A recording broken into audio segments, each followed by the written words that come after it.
Muy buenas noches, señoras y señores, bienvenidos a otra edición del Péndulo por Unicanal. Hoy les proponemos rapidito, les cuento 3 temas.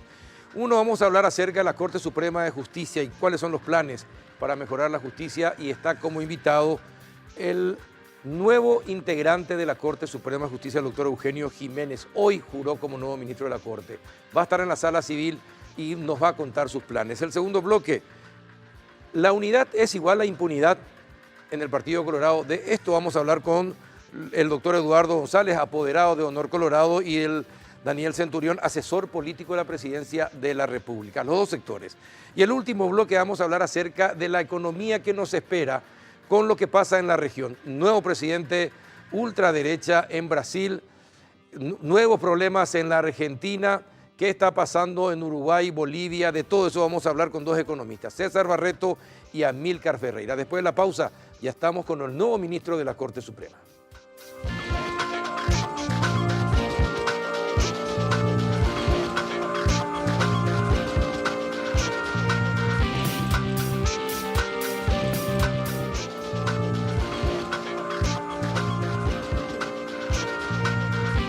¿Qué tal, doctor Eugenio Jiménez? Buenas noches, ¿cómo está? Muy buenas noches, Carlos, y un respetuoso saludo a la gran audiencia. Bueno, antes de comenzar a charlar, le invito a que saboree el café Lavazza y se va a dar cuenta de que es un producto espectacular, con aroma, cuerpo y sabor inconfundibles, doctor. Ya me estaba tentando hace un rato largo. Y sí, pero teníamos que dejar para este bloque, pero está rico igual. Gracias. Bueno, doctor, ¿cómo se siente? Bien, me siento muy bien, a pesar de que soy absolutamente consciente de la gran responsabilidad que me espera. Una responsabilidad que ya es inherente al cargo, pero que en este caso yo siento multiplicada esa responsabilidad, porque llegamos en un momento en que evidentemente la ciudadanía tiene una gran expectativa en este primer paso que se da de renovación de los cuadros subjetivos de la Corte, y consecuentemente, por un lado, me da una gran satisfacción el modo como estamos llegando con el doctor Ramírez Candia, pero desde luego es una responsabilidad muy grande que haré hasta lo imposible para no defraudar. ¿Cómo va a ser para cambiar la imagen que tiene la Corte? Es decir, hoy la ciudadanía cree que la Corte es cualquier cosa menos justa y no hace justicia. Hoy lo que sabemos en la Corte es que están metidos dentro de un búnker, no hablan con nadie, no se expresan, ni siquiera explican muchas veces los fallos. Muchas veces los fallos uno no los entiende. Está fuera de la lógica elemental nomás, para los que no somos abogados. Y para los que son abogados muchas veces los fallos son totalmente sin sentido, hasta ilegales. ¿Cómo se siente al integrar una corte así, con ese tipo de imagen pública? Bueno, quienes hayan podido seguir las audiencias públicas, y se puede ver incluso en YouTube, justamente una de las propuestas en la que yo hice mucho hincapié es en que es muy necesario superar ese estado de casi secretismo que hay en la Corte, en el sentido de que se adoptan decisiones y algunas de gran trascendencia, como por ejemplo la designación de jueces. Porque yo también he reiterado varias veces de la designación de jueces, es decir, de la calidad de los jueces depende en gran medida la seguridad jurídica que tanto se reclama en este momento. Y ocurre que la seguridad jurídica, como decía esta mañana con algún colega tuyo que me había preguntado sobre el tema, no es una cuestión que es abstracta, que es algo que no se puede sentir, se siente todos los días. Porque en la medida en que falte seguridad jurídica, faltarán inversiones, faltarán puestos de trabajo. En síntesis, yo creo que el gran papel del Poder Judicial es dar seguridad jurídica, porque al dar seguridad jurídica será el camino directo para el mejoramiento del nivel general de la población. Cuando los nombramientos de los miembros de la Corte depende de la clase política, ¿cómo garantizar que efectivamente van a dar seguridad jurídica si muchos intereses se mueven dentro del ambiente político? Yo creo que hay que hacer una diferenciación respecto del tema de la clase política. Porque indudablemente la designación de un ministro de la Corte es un tema político, Sí. pero lo que no debe ser es un tema político partidario. Y yo creo que esta vez ha ocurrido lo que yo siempre he querido que ocurra. Primero, que ha habido un consenso generalizado entre las diversas fuerzas, entre los representantes de las diversas ideologías que integran el Senado, para elegir a los que habían acreditado mejores méritos durante el largo concurso que se planteó, que no solamente era acreditar los antecedentes académicos, sino también la forma de enfrentar situaciones que a veces implican una presión, como es el caso de las audiencias públicas, y creo que en este caso se ha dado lo que se llama política de Estado. Es decir, hacer un gran acuerdo político entre las diversas fuerzas para designar a los mejores. Entonces yo creo que es el aspecto político que yo siempre quise para la designación de ¿No los se siente atado a ningún parlamentario? De ninguna manera. Yo he sido invitado por las diversas bancadas y puedo certificar sin lugar a dudas que con ninguna de ellas se ha hablado de algo que no sea el mejoramiento de la justicia. De manera que yo verdaderamente me siento satisfecho de llegar en las condiciones en que he llegado a la Corte, en el momento en que he llegado a la Corte, y reitero una vez más, haré hasta lo imposible para no defraudar la confianza. En una conversación telefónica en Radio 1 de Marzo, habíamos hablado, usted había calificado de sórdida a la Corte Suprema. ¿Podría explayarse más en ese concepto? Sí, habíamos hablado de justamente lo vinculado con ese secretismo que estábamos señalando. Exacto. Y hacíamos referencia también a la imagen que eso proyecta en la ciudadanía, porque desde el momento que la ciudadanía no sabe, no le consta cómo se manejan las cosas en la Corte, entonces todo se vuelve casi sospechoso. Y es a eso que hacía referencia cuando decía hasta hay un ambiente de sordidez en ese tema, y creo que es una de las cuestiones que deben ser superadas. Sí. Ahora que ya está como miembro de la Corte, ¿cuál va a ser su principal objetivo? Porque también la Corte tiene cuestiones administrativas, ¿verdad? Pero en lo estrictamente jurídico, en lo que concierne a la justicia, ¿cuál va a ser su principal objetivo? Bueno, esta mañana, después del juramento, se realizó una sesión plenaria de la Corte en la que nos dieron la bienvenida a los nuevos integrantes y hemos escuchado una serie de comentarios de los ministros, y eso me ha llevado a una cuestión que para mí es básica, que esa maraña de la actividad diaria, de la cotidianeidad, que no me haga perder los grandes objetivos. Creo que ese es mi primer desafío, que no sea que porque tengamos mucho trabajo, que porque haya muchos expedientes que despachar, haga perder lo que tiende al objetivo final, que es ese mejoramiento general. Eso es, en síntesis, lo que yo he concluido después de esta reunión. ¿Y cuál es su objetivo principal? Primero, superar el secretismo. Sí. Segundo, superar la morosidad. Hoy, justamente en esa sesión plenaria, se había presentado algunos datos estadísticos en cuya virtud se ha demostrado que ya existe un mejoramiento, porque en una auditoría que se está haciendo por disposición de la misma Corte, se ha llegado a la conclusión de que hoy día hay una mayor producción a nivel de todo el Poder Judicial respecto de lo que sucedía antes. Ese es un tema que hay que profundizar. Le pregunto algo. Ahora que ya está en la Corte, ¿hay una forma de saber, por ejemplo, cuántos expedientes tienen los miembros de la Corte y desde qué año, desde hace cuántos años no se resuelve un caso? ¿Hay posibilidad de saber eso? Justamente hoy averigüé, porque es intención mía, que figure en un link de la página web de la Corte cuándo entran los expedientes a mi despacho y cuándo salen. Porque de esa manera se va a poder saber públicamente dónde se tranca el expediente, quién es el magistrado que está ralentizando la resolución.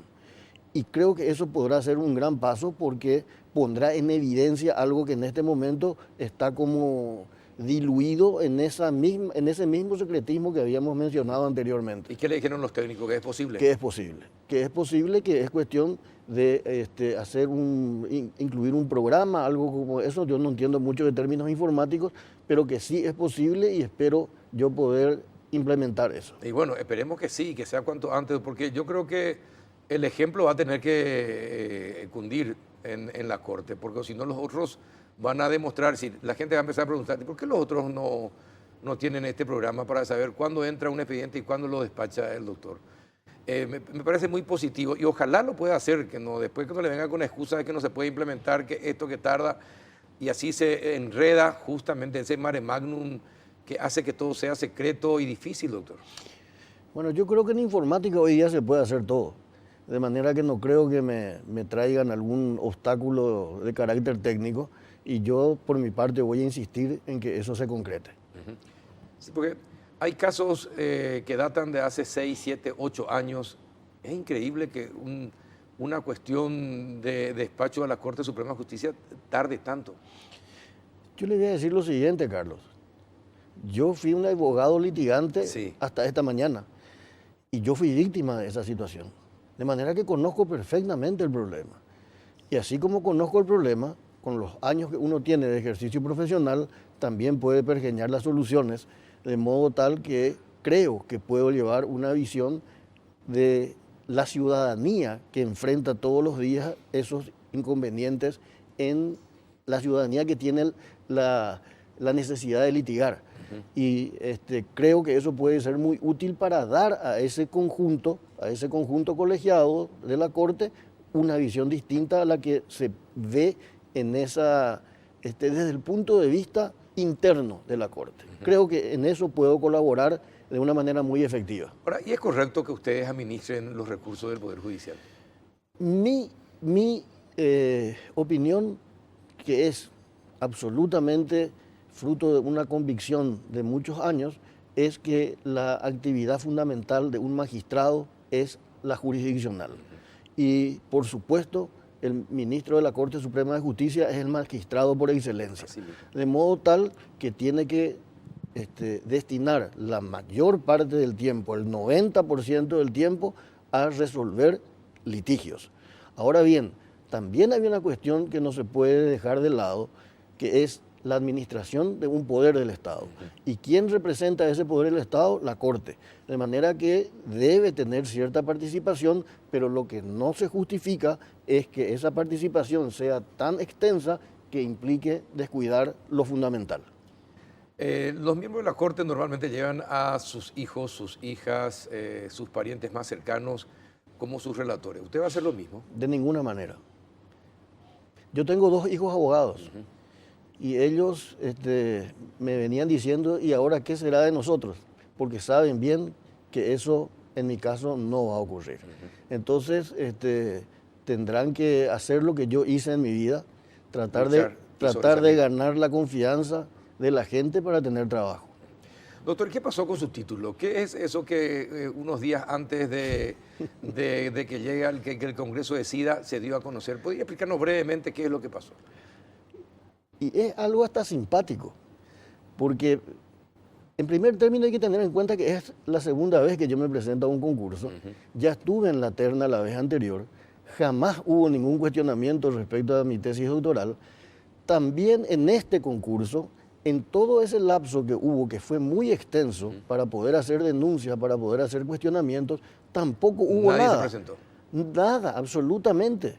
Pero cuando empezó a publicarse que yo podía tener posibilidades ciertas de llegar a la Corte, empezó una guerra que verdaderamente... ¿Tiene idea de dónde vienen esos misiles? No tengo idea realmente. Sí, es decir, seguro. tengo alguna idea, pero no tengo la prueba y por tanto no puedo decir nada.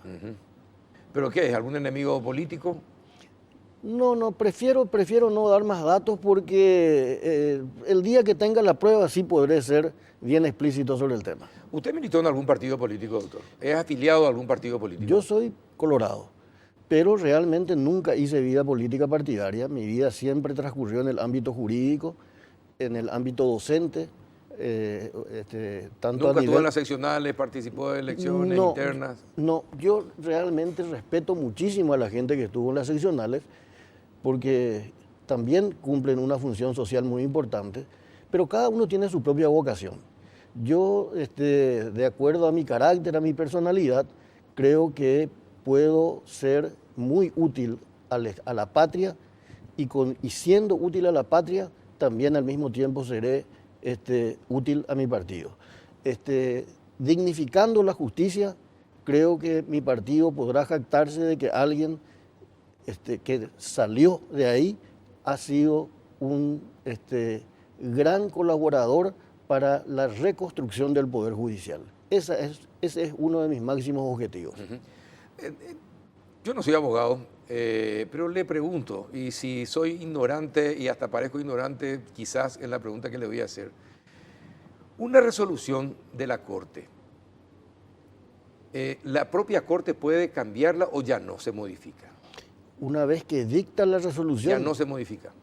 no se puede Aunque modificar. sea injusta. Ni siquiera por vía de aclaratoria, porque hay un recurso, una posibilidad que da el ordenamiento procesal de pedir aclaratorias cuando hay conceptos oscuros o cuando hay errores materiales o cuando hay alguna omisión respecto de lo que se estuvo discutiendo, pero siempre que se haga la aclaración nunca puede cambiar el sentido de la resolución, de ninguna manera. De la sentencia.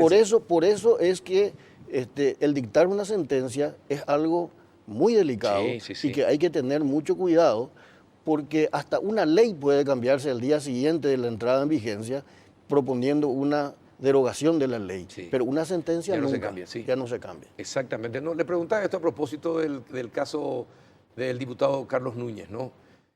Confesó haber contrabandeado, pero sin embargo, finalmente el doctor Sindulfo Blanco en los últimos días emitió una resolución por la que se le libera de todo y puede seguir en el Parlamento. No le preguntaba eso, si eso ya no se modifica.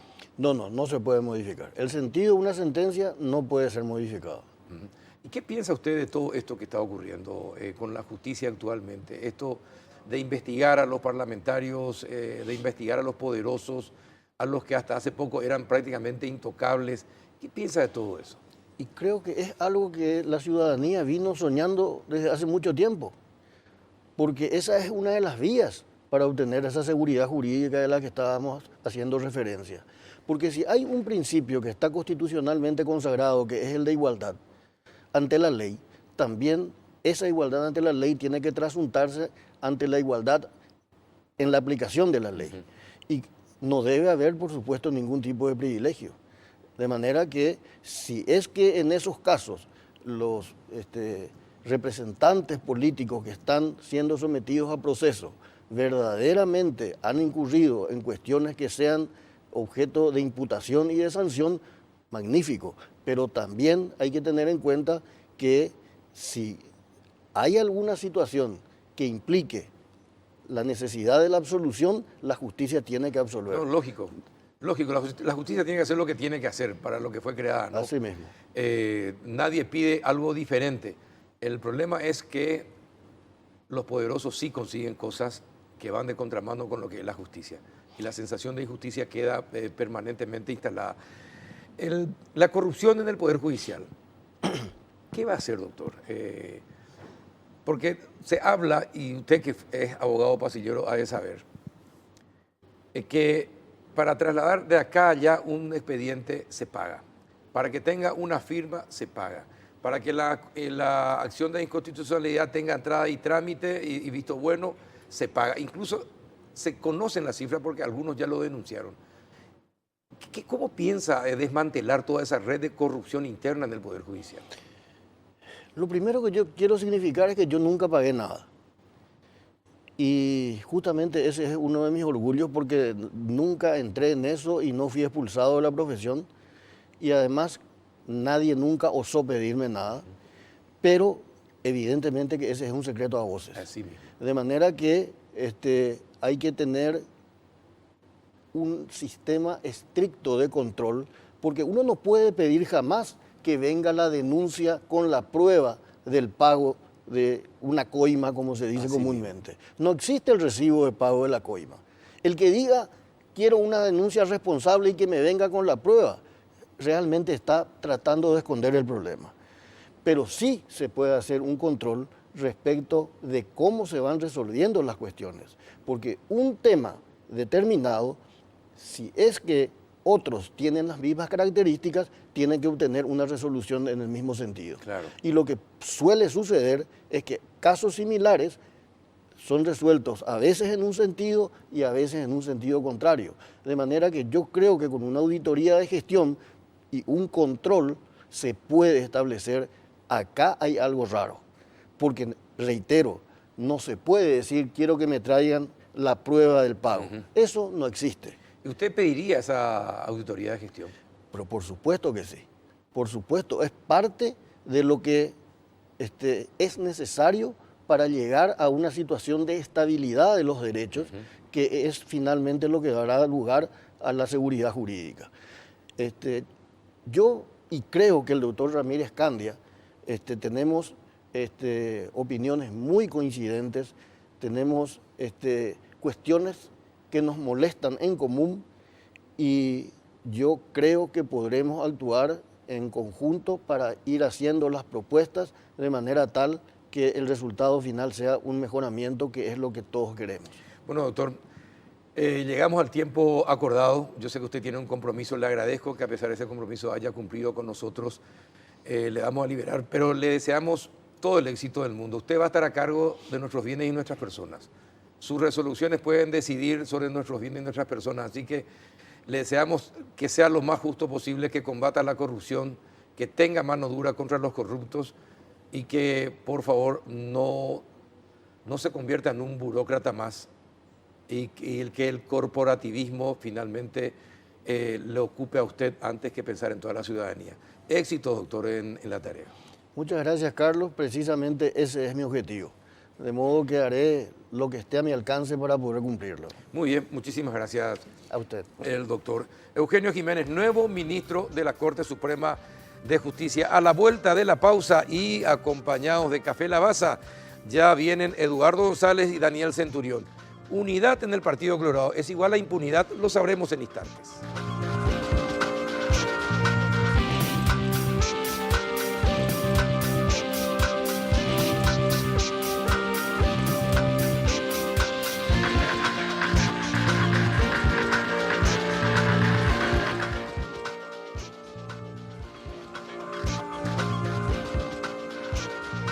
Ya estamos en el segundo bloque del péndulo con el doctor Eduardo González. Buenas noches, doctor, ¿cómo anda? Buenas noches, don Carlos, también acá el ministro. Buenas noches y a toda la teleaudiencia.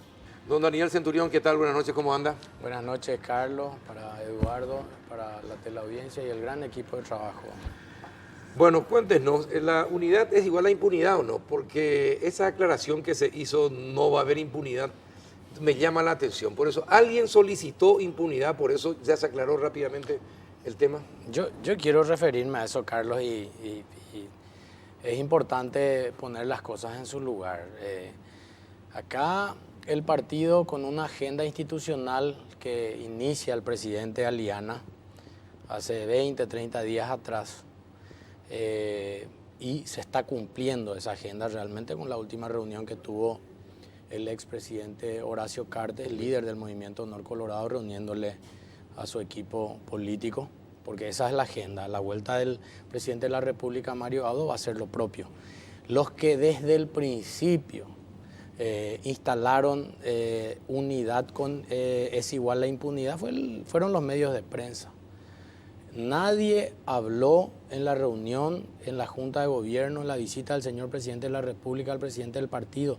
Nadie habló absolutamente de ningún caso, de ninguna cuestión judicializada. Solamente se habló de cuestiones institucionales. Al salir de allí, la primera pregunta de los medios de prensa es: ¿esta unidad es porque se viene el proceso al señor Javier Zacarías Irún? ¿Quiere decir que se están uniendo para la impunidad?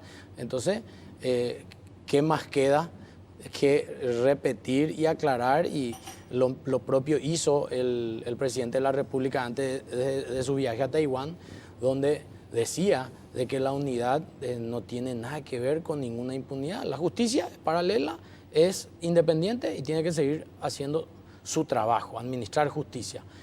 Hizo también lo mismo el expresidente Horacio Cartes, donde aclaró eso. Pero eso instaló la prensa, Carlos. ¿Coincide con eso, doctor? No, yo celebro que el ministro aclare este tema, porque él fue uno de los que participó justamente en la reunión. Otros referentes dieron otras interpretaciones. Claro, no, yo celebro que él lo haga porque realmente a mí también me había sorprendido eso, que inclusive estuvimos conversando por la radio en ese sentido, porque yo creo que un presidente de la República no puede ofrecer impunidad si justamente como está aclarando el ministro, él no puede ser que se diga yo te voy a ofrecer impunidad porque quiere decir que está manejando el Poder Judicial y el Ministerio Público. Sería muy torpe salir a decirlo o aclarar de otra manera. Entonces, a mí me sorprendió esas aclaraciones y insertando directamente en una posición del presidente de la República. Entonces, celebro que se esté aclarando con lo que está manifestando el ministro porque a mí realmente me llamaba la atención esa posición y a lo cual yo decía, bueno, para que no entendía muy bien si uno se va a reunirse y después que salga con ese tipo de declaraciones. O sea, no tenía mucho sentido, o si no era prácticamente quedar en la nada. Porque acá yo también soy muy consciente de lo que dice el ministro. Para mí, acá cada uno debe ser responsable en lo que le toca a cada uno con sus actuaciones. Y conociéndolo también al presidente Cartes, al expresidente Cartes y al presidente Aliana, yo sabía bien que en un momento alguno él iba a plantear una cosa como esa porque no era el momento. Porque el objetivo... Espera un ratito, no era el momento. Vamos a aclarar bien la frase porque después se toma mal. No era el momento. ¿Hay algún momento para plantear impunidad? No. Ah, bueno, entonces. No es un tema a ser debatido.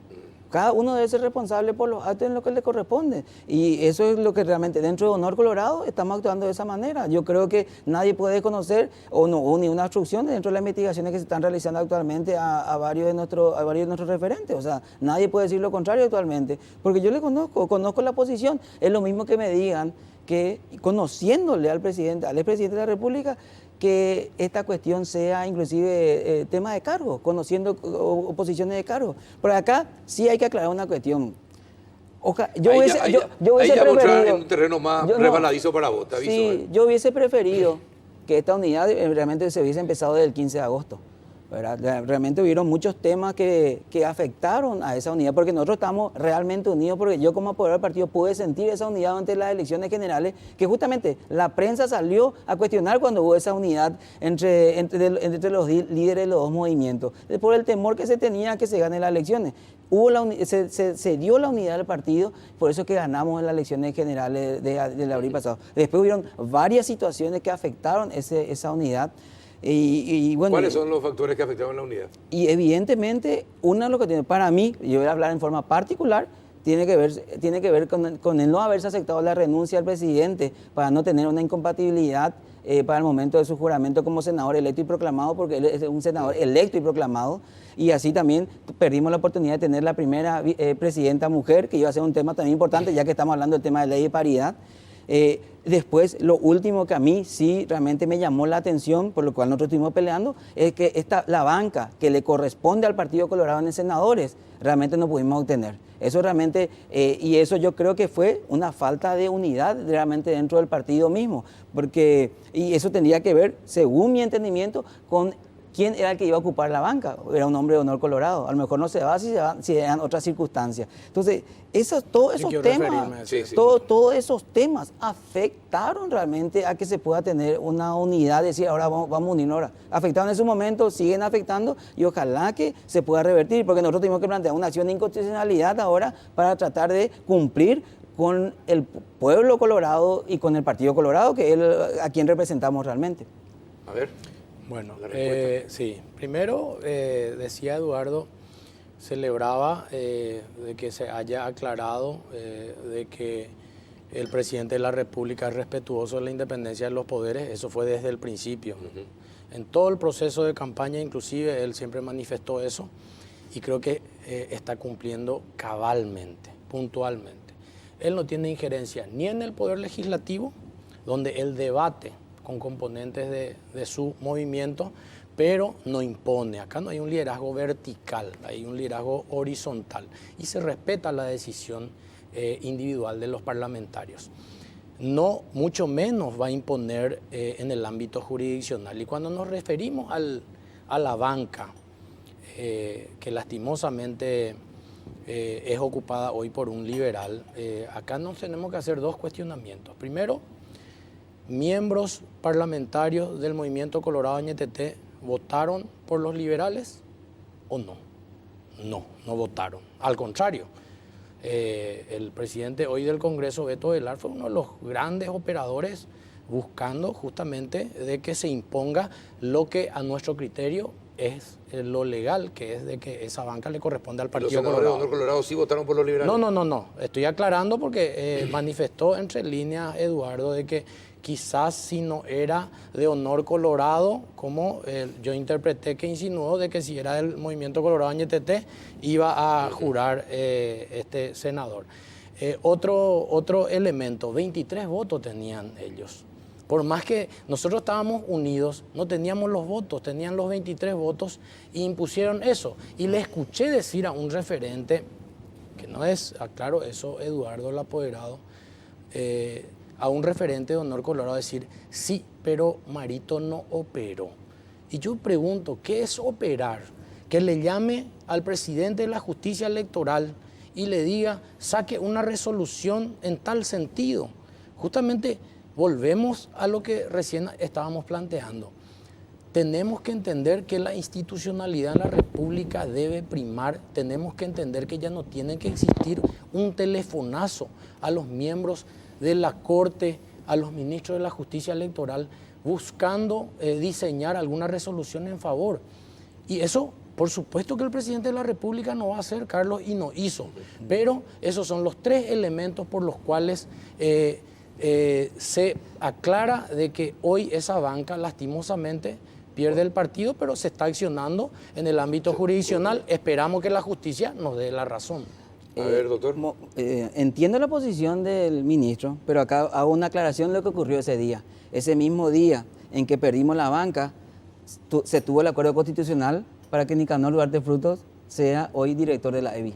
O sea, se operó correctamente para obtener el acuerdo constitucional con los votos de la oposición en todo caso, pero no así para que la banca corresponda al partido. Entonces, ahí sí, doctor, Eduardo, tenemos ese inconveniente. Los parlamentarios operaron. Correcto.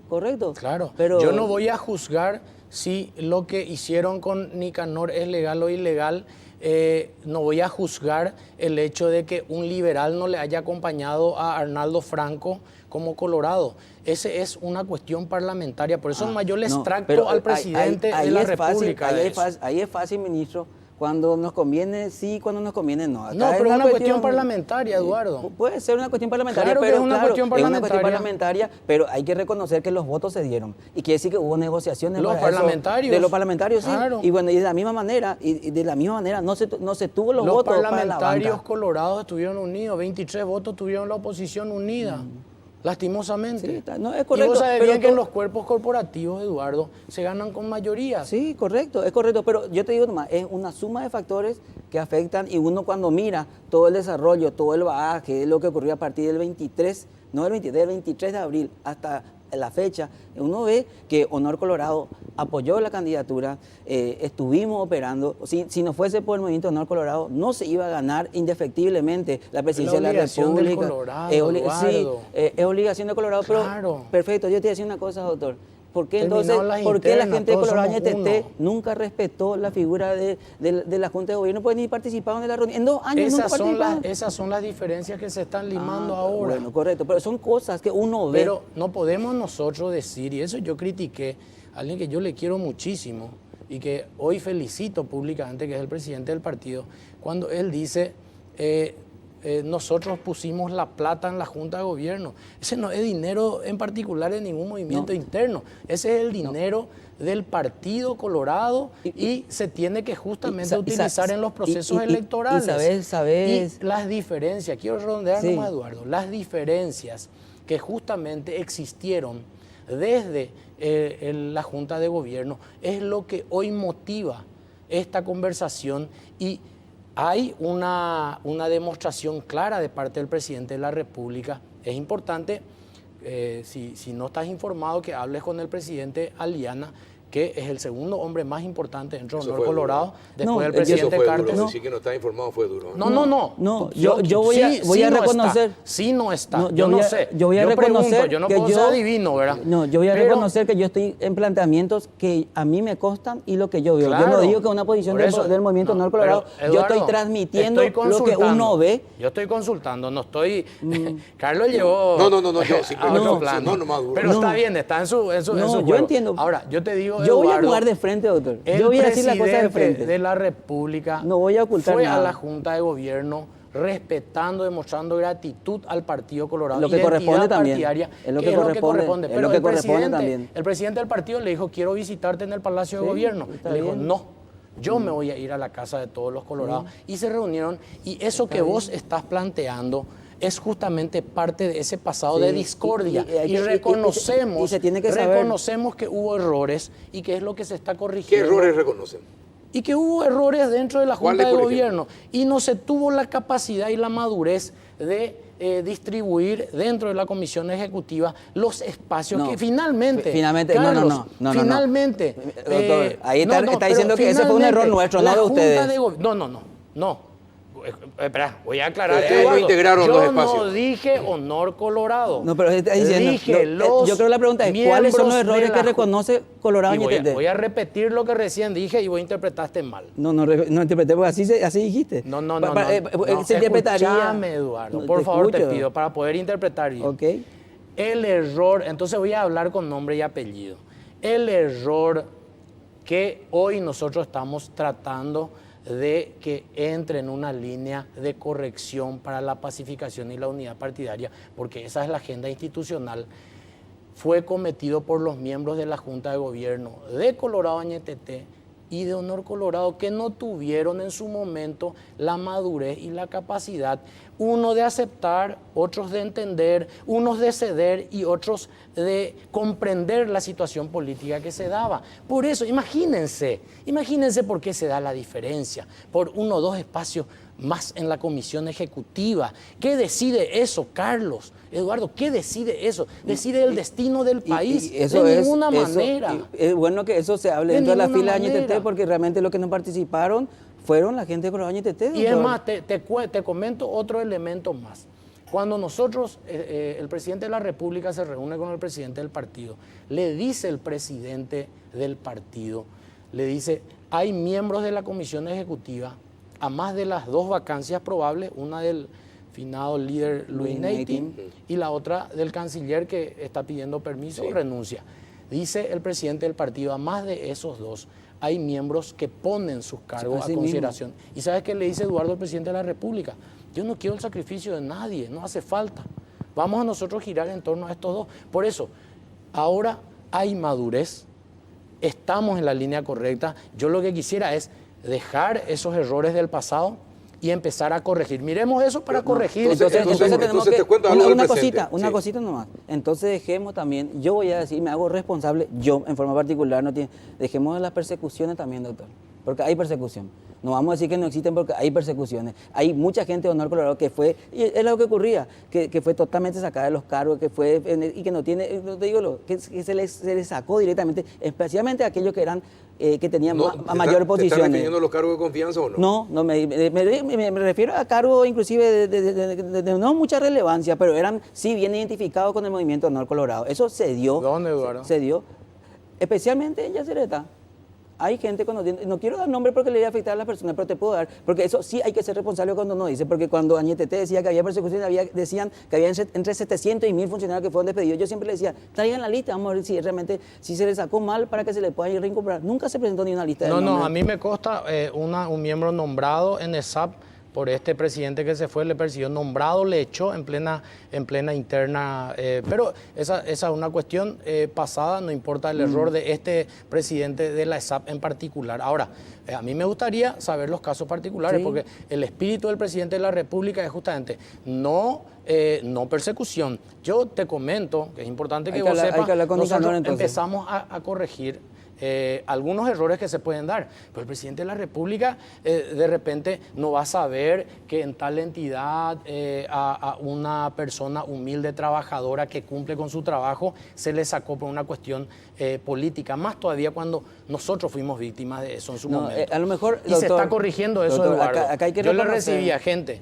te voy a dar, no quiero citar nombre, pero de Fernando de la Mora, estoy conversando con gente de Ñembucú, estoy conversando con gente de San Pedro, o sea que nosotros estamos tratando yo de creo, corregir. yo creo, Ahora, hay también, Carlos, es importante mencionar, hay instituciones donde en el proceso de transición se rifó el presupuesto de esas instituciones para meter más gente, para recategorizar y ingresar gente. Claro que eso tiene que caer y fue en el periodo de transición, tienen 2, 3 meses. Yo me refiero a eso. No, yo me refiero a gente que estaba anteriormente. Por eso que es importante acá separar la paja del trigo, no, ¿verdad? A lo mejor, eso es doctor, importante es bueno separar. a lo mejor que a lo mejor en una línea más alta es complicado conocer de todo, pero así también la campaña fue complicada de esa manera. Pues en la campaña no era la gente de arriba, a lo mejor estábamos unidos arriba, pero abajo eran los problemas que se estaban dando, las persecuciones y los malos tratos que se dieron en su momento. Perdón que interceda, porque me encanta escucharla a ustedes. Ustedes están haciendo el programa, me encanta cuando ustedes solitos están haciendo el programa. Yo Tu turno, Carlos. Adelante. Sí, no, pero hay una cosa sí que me llama la atención y hace 21 días cuando estuvimos acá, que también estuviste invitado, estaba como un diputado. Y finalmente estamos llegando a lo mismo, después de 21 días. En realidad, uno siente que Honor Colorado está molesta por lo que ellos dicen persecuciones, pero es por cargos, finalmente. Mira La paz partidaria, yo te pregunto directamente, Sí. la paz partidaria sería más fácil de lograr si se le otorgan cargos a los colorados de Honor Colorado. No, acá Te cuento que acá un diputado dijo que sí. bueno, sí, el diputado se equivocó. Derli Maidana. Está equivocado. Acá, pero yo le conozco, por eso voy a repetir, yo le conozco al presidente Cartes, al expresidente Cartes, y yo sé que él jamás, ni siquiera va a pedir por una persona para que ocupe un cargo. Ahora, que no se le persiga al que tiene un cargo, eso sí. El que estaba así, a esa persona que es funcionario antiguo, que está ahí, eso sí, ahora, señor. pero él no va a pedir jamás un cargo, ni va a decir, dame esta entidad, dame esto, aquello, tráeme acá, vamos a poner un presidente en tal lugar. Él no va a pedir eso jamás. Le conozco muy bien, ni tampoco el presidente Aliana jamás lo pediría, porque no es lo que corresponde, porque nosotros sabemos, las internas perdimos, ganó Colorado TT, lo que hicimos fue apoyar para que Mario Hado Benítez, y tiene que poner su gente de confianza. Lo ideal hubiese sido que no empecemos así nada más, Carlos, ¿verdad? Yo creo, el sacrificio lo hicimos todos, ¿verdad? Entonces, yo era consciente inclusive, yo renuncié antes de terminar, antes de llegar el 15 de agosto, yo renuncié, era viceministro, justamente para evitar un cambio de un apoderado del partido. Que no se haga, ¿verdad? Era mi intención, para aminorarle el costo al presidente que venía posteriormente, que era el mismo signo político. Entonces, acá lo único que decimos nosotros, que no se le persiga a la gente que ya está, pero jamás se va a pedir un cargo como moneda de cambio para que haya unidad. Eso no. ¿Es posible acabar con lo que ellos dicen, están denunciando la persecución a los que no están en los mandos superiores? Claro, no, pero Carlos, hablamos de terminar. Yo te reitero una cosa. Si las autoridades cometen de manera arbitraria persecuciones por una cuestión política, se corrige y se está corrigiendo. Te comento que se está corrigiendo eso, Eduardo, es importante que sepas, estamos corrigiendo. Ahora, los cargos de confianza Sí, y aquellas instituciones, cosa. instituciones que en el periodo de transición se rifaron, hay que poner en orden las instituciones, no podemos ingresar en una institución presupuestaria y financieramente anarquizada. Lo que hay que decir nomás, Eso nomás es lo importante nomás, porque nosotros... Es duro lo que está diciendo. No, es duro lo que... Rifaron, dice. No, estoy refiriéndome en términos generales. Lo importante es ser específico. Sí, yo creo que hay que ser específico cuando... Por ejemplo, ustedes notaron que se rifaron del presupuesto. Hay algunas instituciones que se está trabajando, por eso no quiero yo en este momento mencionar, ni mucho menos. Se está trabajando con equipos de trabajo. ¿Cuántas instituciones más o menos encontraron? Y son 3, 4 instituciones que nosotros encontramos. ¿Y qué pasó? ¿Se reprogramaron los salarios, se aumentaron los salarios días antes de que asuman el nuevo gobierno? Así es. No, Bueno, eso? no sé, hay que ver, No, hay que claro, revisar. él no De estaba 3 o dentro de la 4, pero estamos estructura. hablando de 3 o 4 instituciones de las cuantas que existen en el gobierno. No importa, aunque sea una, Está está mal. bien, es correcto. No, Ahí el me responsable. refiero a esos funcionarios ahí el que de responsable- repente salgan y digan nos persiguen y el movimiento señala como una persecución nosotros no vamos a hablar de este esas tipo. cosas. Por eso, Nosotros, por o sea, eso. no hay Y una ¿sabe posición qué? institucional. Nosotros estamos hablando de ese pobre funcionario que está Eduardo, allí. nosotros tenemos listado y que nos traen coordinadora que trabajando durante las internas partidarias dicen víctimas de persecución. Pues sin embargo, entre ellas encontrás realmente que fueron sacados por algunos planilleros, otros estaban en hechos de corrupción. Entonces, por eso yo hablo, separemos la paja del trigo. Totalmente. Es importante que la función pública se dignifique. Totalmente. La función pública es noble, pero si nosotros como autoridades no empezamos a transitar ese camino de austeridad, y cuando me refiero a austeridad, estuve en un debate donde los sindicalistas reclaman 45% de aumento, dicen de manera progresiva 20%, pero porque dice hace 12 años no tenemos aumento, pero te fijas en su institución y presupuestariamente fue creciendo año a año, pero ¿qué pasa? Hay una superpoblación y se generan rubros privilegiados para un sector. Terminemos eso. Lo bueno que yo tengo atrás de esto es que justamente el gobierno de Horacio Cartes fue el que disminuyó la cantidad de funcionarios públicos. O sea, y lo que más justamente no estuvieron de acuerdo, y en la interna reflejaron su voto, porque se trató de hacerle timbrar a los sindicalistas, se buscó la forma de que trabajen los sindicalistas, se buscó justamente eso, y que no haya esa progresión de aumento fue en el gobierno de Horacio Cartes, que fueron justamente, sabemos, de 300.000 funcionarios públicos, yo creo que 100.000 son, o 150.000 podrían ser colorados, en una repercusión de 5 por voto, en una interna de 1.100.000, lo importante, y en una interna que votan 1.100.000, evidentemente el voto de los funcionarios públicos fue radical en ese momento. Entonces, pero que se sintieron los perseguidos. Sí. Y ahora son los que, como venían contra nosotros, vienen contra ustedes a decirle, a mí me perseguía fulano, mengano, claro. Y anteriormente eran totalmente, decían, eran del otro lado. Nosotros, entonces, Eduardo, revisamos, por eso es importante también que ustedes hagan lo propio y donde se cometan injusticias, la voluntad del presidente de corregirla. Ojalá. ¿Va a ser posible la unidad? Ayer el expresidente Cartes dijo que no tenía muchas esperanzas.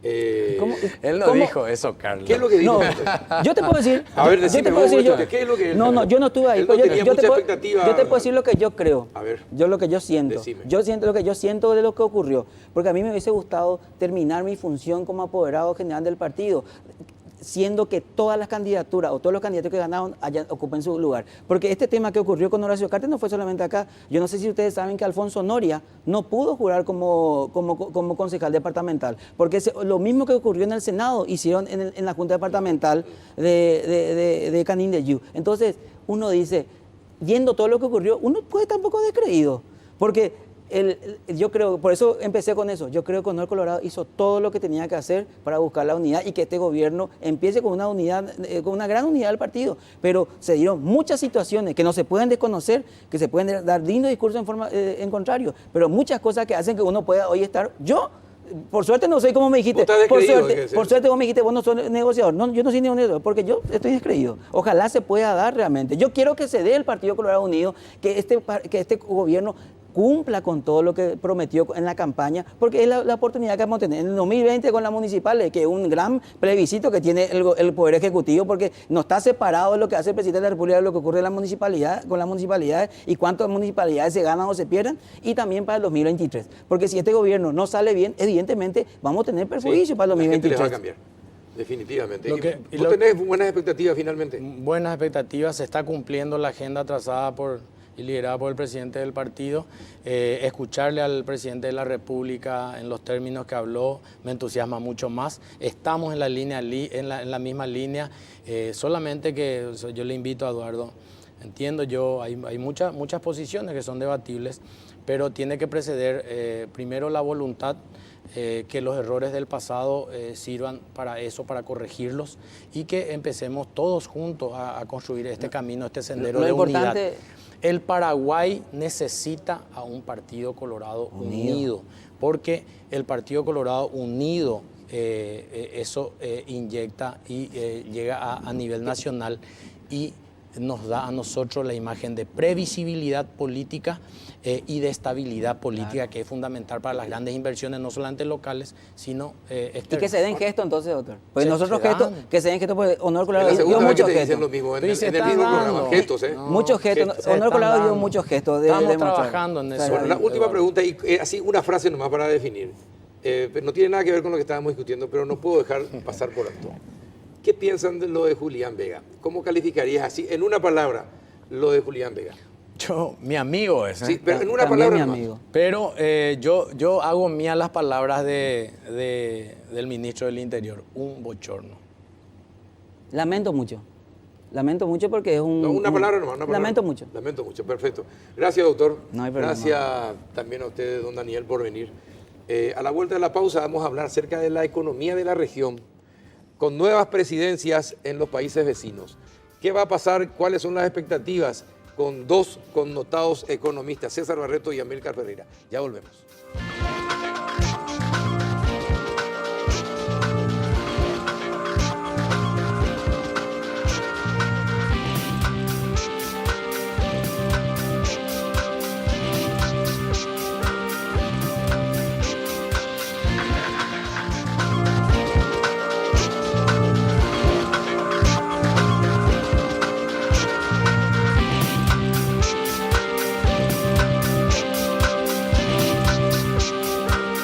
Entramos en el último bloque del péndulo. ¿Qué tal, don César Barreto? ¿Cómo anda? Muy bien, Carlos. Un placer estar contigo. Gracias por aceptar la invitación. Don Amílcar Ferreira, buenas noches, ¿qué tal? Buenas noches, Carlos. Un gusto también estar contigo, con César. Un caluroso saludo a la teleaudiencia. Igualmente. Ustedes ya son un clásico cuando vamos a hablar de economía acá en el péndulo, ustedes dos juntos. Bueno, ¿qué le espera a la región? Estaba leyendo informes del Banco Mundial y de organismos internacionales, posicionan muy bien a Paraguay, económicamente hablando, respecto de los países en la región. Pero hay movimientos alrededor de Paraguay que nos pueden afectar. La situación en Argentina, que es bastante complicada, bastante complicada. Ahora, ¿qué se viene con Jair Bolsonaro si es que gana la presidencia de la República en Brasil? Bueno, ¿qué es lo que como país podemos esperar? A pesar de esta buena situación en que estamos, de todo esto que nos mueve de los países vecinos, ¿qué es lo que podemos esperar para el 2019? Entonces, bueno, yo, Carlos, realmente estoy, te digo, un poco desconcertado, sorprendido, ¿verdad? Aunque quizá no debería estarlo, ¿verdad? Por la victoria de Bolsonaro. Yo creo que ocurre un poco un fenómeno similar al que se dio con Trump en Estados Unidos en su momento, que al comienzo, hay que recordarle que Bolsonaro hace 6 meses tenía un 10% de intención de voto y termina ganando casi siendo electo en primera vuelta con 46% de los Por votos, poco, ¿no? sí, por Yo creo que es poquito. un fenómeno de descomposición importante de una democracia, la más grande de Sudamérica, que creo que también tiene que ser una señal de alerta para nosotros, porque esas condiciones que se crearon en Brasil de un descontento muy grande de la población por la corrupción tan grande, vale la redundancia, del gobierno anterior del PT, y donde el PT insiste, ¿verdad?, con candidatar nuevamente al mismo presidente, más, antes que cambiar de liderazgo y, bueno, dar quizá una propuesta más fresca, insiste con esa idea. Entonces, la forma que encontró la sociedad brasileña de, digamos, rechazar eso fue ir a un extremo, ¿no? Vota a un candidato que, bueno, tiene ideas bastante de extrema derecha, ¿verdad? Y que muy probablemente va a ganar las elecciones, ¿verdad? Yo creo que en términos económicos todavía hay mucha, digamos, incertidumbre, no está muy claro. Pero podríamos quizá construir algunos escenarios. A mí me da la impresión de que Bolsonaro podría ser al Mercosur lo que Trump fue para el NAFTA, ¿verdad? Para el Tratado de Libre Comercio de Norteamérica, en el sentido de, bueno, plantear una nueva agenda. En el caso de Trump, él pateó el tablero, Sí, dijo directamente, vamos a la renegociar ruptura, sí. esto no está bien, y renegocia ahora el Tratado de Libre Comercio tanto con México en primera instancia y después con Canadá. Creo que Bolsonaro viene en líneas generales con una visión, digamos, nacionalista. Él proviene de la rama militar. Hay que también entender esto de que en Brasil el proceso que se dio posterior a la dictadura fue un proceso donde la milicia, bueno, mantuvo cierta, digamos, posición un tanto petulante, ¿verdad? Porque no hubo un proceso de, digamos, juicio, de revisión histórica, de militares condenados. al punto que hoy, vos recordarás, Carlos, aquel episodio que creo que pinta un poco de cuerpo entero lo que es el militarismo o la presencia y la fuerza que tienen los militares en Brasil. Cuando el Tribunal Supremo estaba revisando la condena de Lula, sale el comandante de la Fuerza Armada de Brasil, saca un tuit, ¿verdad?, donde prácticamente amenaza, ¿verdad?, ruido de sables en Brasil, de que si Lula no seguía en la cárcel, ellos iban a hacer un golpe, más o menos, ¿verdad? Entonces, en ese contexto, ¿verdad?, de descontento de la población, de un poder militar que dicen los que hacen... estuve leyendo algunos ensayos sobre Brasil de que nunca el poder militar se subordinó, como ocurre en otros países, al poder civil en Brasil. Entonces, en ese contexto surge un candidato militar que viene, bueno, con un discurso, como te decía, nacionalista y, bueno, con algunos matices radical, y, bueno, gana la preferencia de la población, casi gana las elecciones en primera vuelta y va a ser probablemente presidente. Entonces, un poco los escenarios que podemos construir, yo traje algunos números, ¿verdad? Lo que a nosotros nos interesa, la relación comercial, la relación entre Paraguay y Brasil en números, exportaciones a Brasil por 2.700 millones de dólares, es el 32% de las exportaciones paraguayas, el destino más importante de exportación. Si bien Paraguay está diversificando sus mercados, creo que esa parte no corre gran riesgo, porque, bueno, exportamos commodities a Brasil, ellos parte de su industria absorbe, ¿verdad?, la soja paraguaya. Por otro lado, reexportaciones, todo lo que es el comercio fronterizo, en el orden de los 3.300 millones de dólares. Yo creo que una posición nacionalista de Brasil, estimo yo también que Bolsonaro va a estar rodeado en su gabinete de muchos exmilitares. De hecho, su candidato a vicepresidente es un general retirado también, por ende no sería sorprendente. Una posición, digamos, un poco más fuerte, más digamos, radical en contra de todo ese flujo fronterizo. Yo dividiría el análisis en comercio formal, eso no lo veo en riesgo, pero sí la parte entre comercio fronterizo y comercio informal, porque también no hay ningún secreto, Carlos, hay que decirlo, la industria tabacalera, por ejemplo, vive prácticamente esa exportación, entre comillas. Me parece que podría haberse afectado. Claro, una posición más dura, yo creo que una posición nacionalista, que también en línea con lo que le reclama el sector empresarial brasileño, le va a ser muy dulce, digamos, a sus oídos, una posición más dura en contra del contrabando que va desde Paraguay, y bueno, eso de alguna u otra manera podría terminar teniendo un efecto, ¿verdad? Una presencia militar en frontera que anule o que disminuya de manera importante el comercio fronterizo, potenciar más bien el duty free, que ya tiene una ley que ya está reglamentada incluso ahora, y un combate frontal al contrabando que va desde Paraguay, otros productos que ingresan por esa vía, y podría afectar. Remesas no es significativo, son 13 millones de dólares al año. La parte de maquila, que son 415 millones de dólares, este año va a llegar a 600 millones de dólares, 17.290 empleos. Yo he visitado personalmente en un curso donde el colega César estuvo como profesor, el curso de Vende, visitamos cada una de las maquilas ahí en la zona de Ciudad del Este, y esto te lo digo, no me lo contaron, yo lo vi con mis propios ojos. Gran parte de la maquila, Carlos, existe porque hay una predisposición, una voluntad del gobierno brasileño de permitir eso, ¿verdad? Yo he visto que cuando cargaban, por ejemplo, el camión con el cableado que se hace en Paraguay, estaba un empleado, un funcionario de la Receita Federal en Paraguay supervisando esa carga. Ese camión luego era cerrado, se le ponía un candado con un seguimiento satelital, después iba por Canal Verde y iba directo a San Paulo, no pasaba por todo. Ese tipo de cosas, decían los propios ejecutivos, es posible porque, bueno, hay una coordinación y una voluntad. No creo que eso cambie, ¿eh? Una posición similar a la de Trump, donde diga, no señores, los empleos en Brasil, no digo que ocurra, pero estoy ensayando escenarios, donde Bolsonaro adopte una posición nacionalista, digamos, sustentada o apoyada también por esa visión que tiene ese sector duro del empresariado brasileño, de la Fiespi, y que diga, no, los empleos, como dijo Trump allá en Estados Unidos, ahora vamos a traer de nuevo los empleos a Brasil, y que empieza a dificultar. Hay que recordar que Brasil es una de las economías más proteccionistas del mundo. ¿Crees que se puede ir, si muchas de las maquilas pueden volver a claro, o volver, o por ahí no permitir que crezca, ¿verdad? Porque es un sector que estaba creciendo. Así que ahí más o menos redondeo, ¿verdad? Un escenario de incertidumbre que podría tener efectos negativos, y bueno, para que un poco conversemos, ¿verdad? Ahora el colega César a ver qué nos dice, ¿no? Bueno, yo comparto gran parte de lo expresado por Amílcar. Es un candidato nacionalista, y cuando uno es nacionalista, obviamente que prioriza su nación por encima del resto. Creo que los gobiernos anteriores del Brasil, por lo menos desde Lula en adelante, han sido más abiertos, digamos, ¿verdad? Han tratado de impulsar más relaciones, especialmente con América Latina y en particular con el Mercosur, ¿verdad? Creo que es un riesgo que tenemos allí, pero hoy es casi una realidad. Ahora, el gobierno brasileño va a tener algunas prioridades urgentes que enfrentar, digamos, ¿verdad?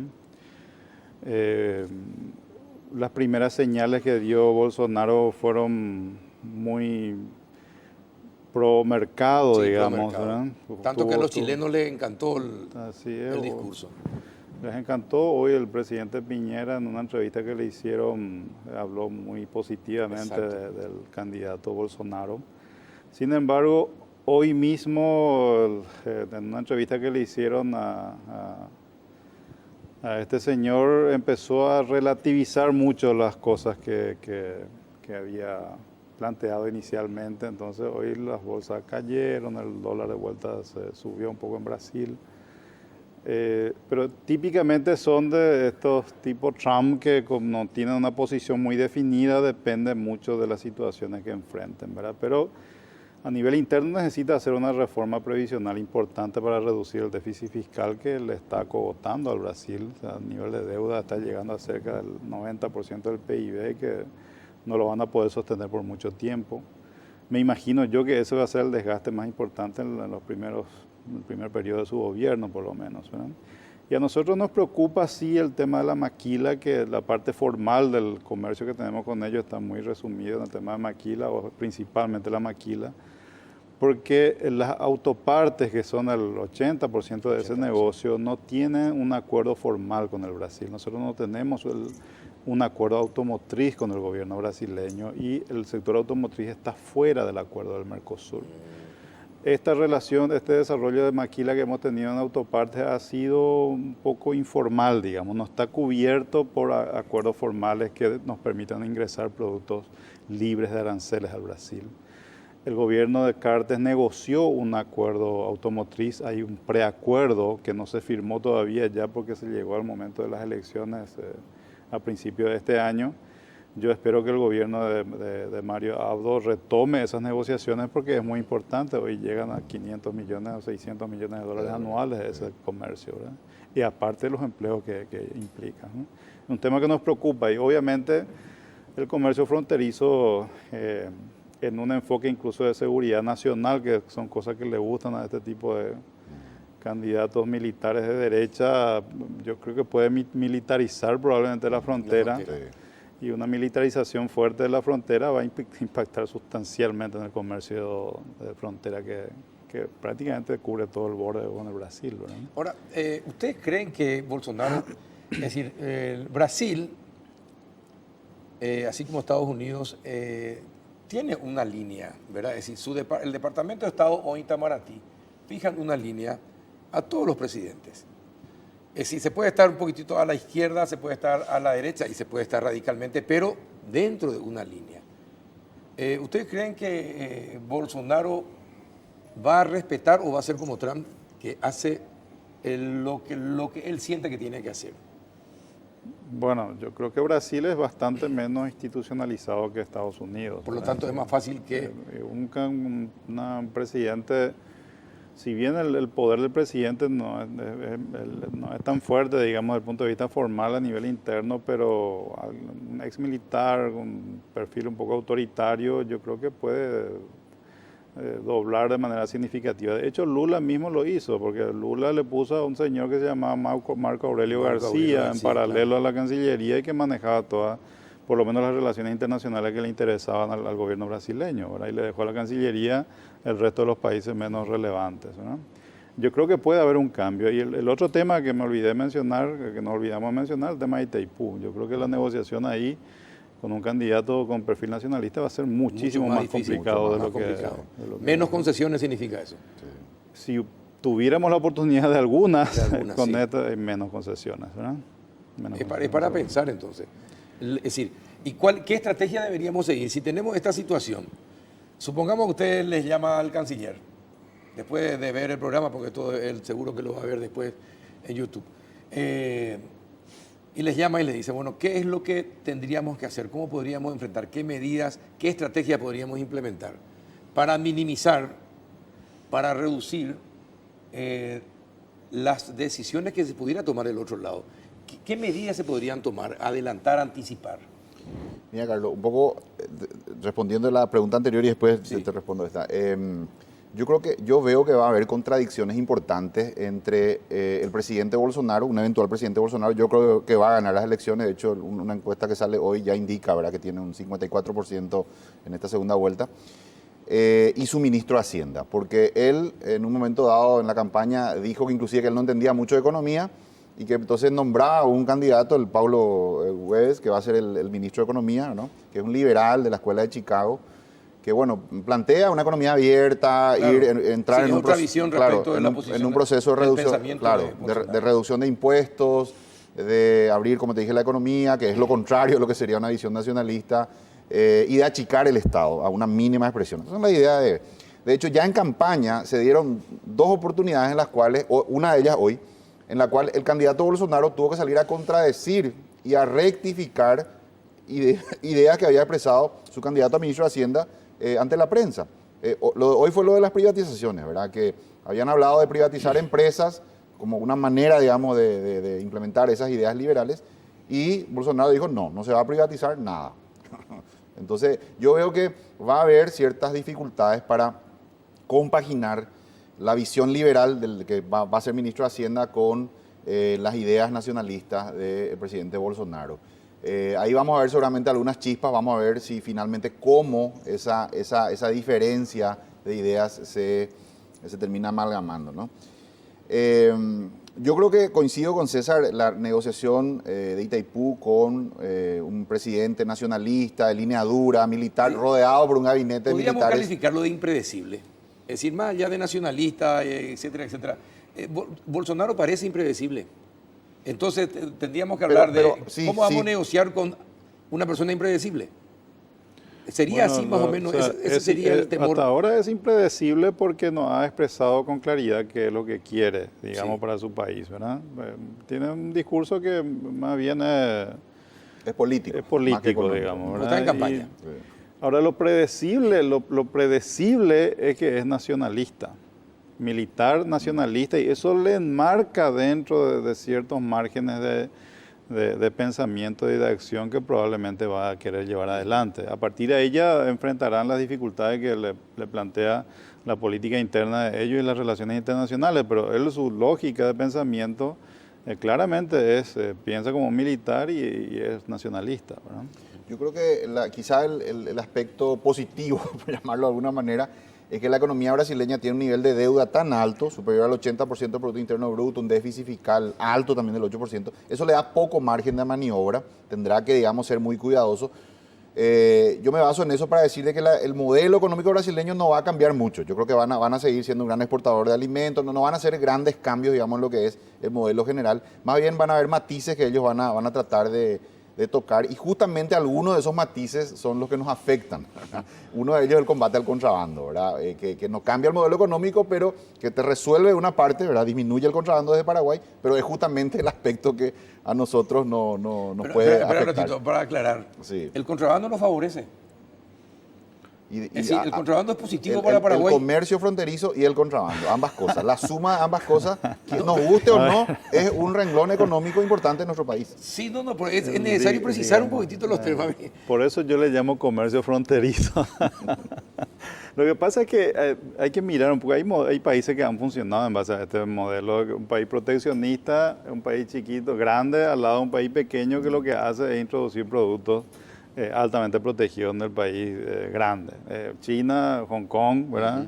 O Taiwán mismo, México con Estados Unidos, hay pequeños países en Europa que son puntos de entrada para los países grandes de Europa, o sea, Panamá, para muchos países de Sudamérica, o sea, hay países que se han especializado como abiertos a la importación, pero que realmente su comercio es de triangulación hacia países más proteccionistas. Bueno, estamos hablando en lo políticamente incorrecto, estamos hablando de lo político, pero que es fundamental para nuestro país. Sí, claro, porque... ¿Verdad? Es económicamente, él es increíble. Estaba mencionando él el número, ¿verdad? 3.300 millones de dólares solo Brasil. En total el comercio fronterizo más o menos está alrededor de los 4.500 millones de dólares, ¿verdad? Un margen. Es un gran pulmón para la economía. Ese es un dinero que sale y dinero que entra, claro. Pero el que queda en el país está alrededor de un 15% más o menos de ese volumen. que es mucho dinero. Estaremos hablando de 700 millones de dólares, que es lo que queda en el país. Pero mucha gente depende de esto. Desde Pedro Juan Caballero hasta Encarnación y últimamente incluso Asunción, porque muchos shopping acá se desarrollaron en base a comercio con argentinos que venían a comprar acá. O sea, es una realidad. Uno no puede ir en contra de eso porque puede crear un colapso del sistema económico del país, ¿verdad? Si efectivamente este señor pone una barrera allá, yo te aseguro que el impacto es dramático. ¿Cuántas personas viven en Ciudad del Este? Por lo menos un 30% de las personas que viven en Ciudad del Este dependen de eso. Entonces, 200.000 empleos más o menos. No es un tema menor esto, ¿verdad? No es un tema menor, pero es Cuesta, preciso. cuesta hablar pero sí, bueno, esta es la primera vez que estamos hablando claro del tema, ¿verdad? O sea, va a acelerar o nos va a obligar a acelerar esa reconversión, algo que de hecho en algún momento tenemos que hacerlo, ¿verdad? Y eliminar o reducir el tema del contrabando. Pero sin duda que va a generar en el corto plazo por lo menos una crisis social importante. Sí. Ahora, ¿qué plantearle? Yo creo que una cosa que tenemos que plantear es el acuerdo automotriz. O sea, asume el nuevo gobierno, nosotros tendríamos que ir para tratar de cerrar un acuerdo automotriz.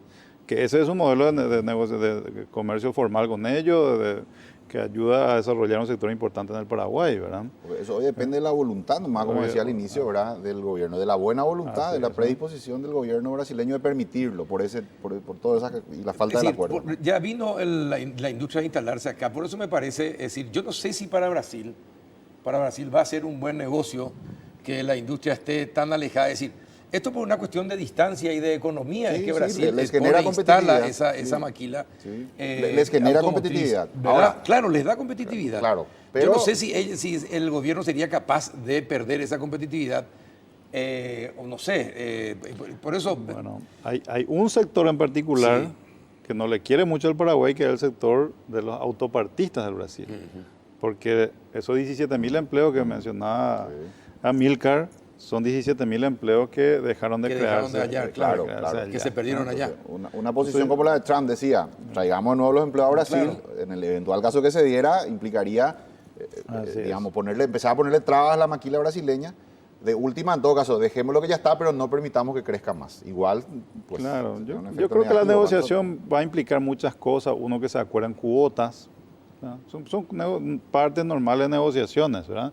México tuvo que negociar con Estados Unidos de vuelta al acuerdo. Ahora, sí. Que implicó mayor proteccionismo para Estados Unidos, ¿verdad? México tuvo que ceder algunas cosas. Negociar implica de que uno encuentra algo que sea factible para ambos países. Yo estoy convencido de que a la industria automotriz brasileña le conviene desarrollar una parte en Paraguay por su propia competitividad, porque ellos compiten hoy con México, ahora van a competir con Argentina, que se ha vuelto súper competitiva con la devaluación que hicieron, ¿verdad? Y compiten con países asiáticos tipo Corea del Sur, la propia China, que son sumamente competitivos en el sector automotriz. Entonces ellos necesitan mejorar su competitividad. Los autos brasileños, los vehículos brasileños, no son competitivos frente a la mayoría de estos, ¿verdad? Entonces, Paraguay es una opción para ellos. O sea, no estamos planteando algo que vaya en contra del interés general de ellos tampoco. Lo que pasa es que si tu visión es de que Paraguay me lleva empleos, que es una visión nacionalista, que no mira el contexto general de la competitividad de su economía, puede llevarle a una decisión equivocada, ¿verdad? Y para más, ese discurso de proteger la industria nacional, etcétera, va a ser muy agradable a los oídos de los industriales brasileños. Así que se dan ciertas condiciones que permiten construir un escenario, digamos, al que hay que estar muy atento. Bueno, entonces hay que levantar la voz de alerta. O tenemos que poner el semáforo en amarillo. Sí. Está el semáforo en amarillo, naranjado, te diré. Naranjado, tanto sí. Porque, claro, pues es una amenaza real. No, es un tema que nos estamos imaginando nomás. Preguntarle a cualquiera de los economistas en Paraguay, uno ve a una persona que tiene perfil nacionalista y que espera en términos de política económica y comercial, y es lo que te estamos diciendo nosotros. Entonces, no, es un tema menor. No, al contrario, por eso les invité, porque es un tema que a mí ya me preocupaba, ¿verdad? Veo que es mucho más grave de lo que yo incluso me imaginaba, esta situación. Pero entonces hay que preguntarle a las autoridades del gobierno y también a los gremios. Sí. Hay que tener una sola, es decir, hay que unirnos en este momento.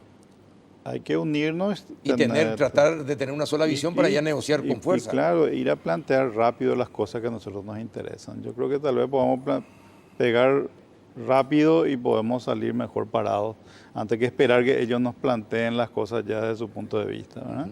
Porque hay camino andado ya. El gobierno de Cartes avanzó mucho en algunas cosas con ellos, entonces hay que basarse en eso para tratar de determinar lo que Tenía falta. que ser de cuál de los ministerios tenía que... Es un gran desafío para la Cancillería. Para Yo la creo que Cancillería, por sobre todas las cosas. Sí, claro. sí, te va a tener que poner sus mejores hombres, estar al día siguiente de la elección ya en Brasilia y atento, ¿verdad?, a quienes asumen y plantear ya una negociación como una, digamos, no esperar la medida, sino más bien anticiparse a ella y plantear ya una mesa con Brasil, ¿verdad? Porque tenemos una relación donde hay todos estos números que acabamos de poner y el efecto para ellos no sería importante, pero para nosotros podría ser devastador. Yo quería hacer una consideración política también, si me permitís. Cortito, por favor. Cortito, mira, porque ya me yo creo están que el diciendo caso de se lo tiene ocurrido en Brasil también nos deja nos obliga, nos interpela a una reflexión acá.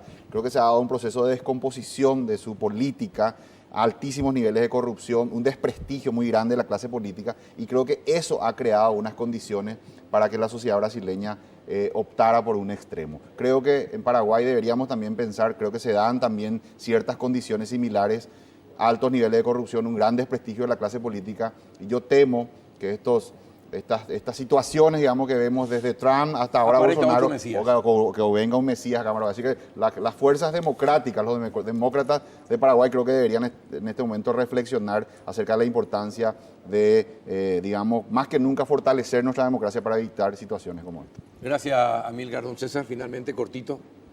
Ni hablamos de la Argentina, No.